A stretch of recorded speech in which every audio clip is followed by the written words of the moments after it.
In today's video, I'm going to teach you about absolute values. So the number line shows a point at -7, okay? Here we can see our number line. Here's our origin, where 0 is, and here's our point, -7. So what is the distance from 0? What is the absolute value of -7? So step one, we know the absolute value is the number's distance from 0, okay? That's the definition for absolute value. It is the number's distance from 0 or from the origin. Distance can't be negative.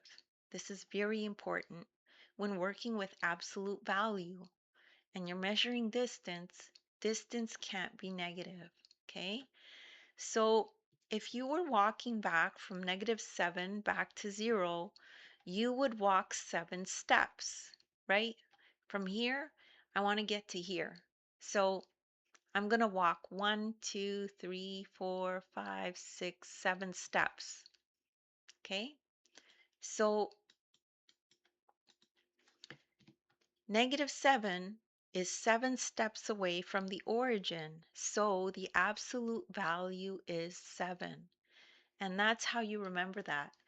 And you could also think about it as, say you're going from home to school and you walk backwards.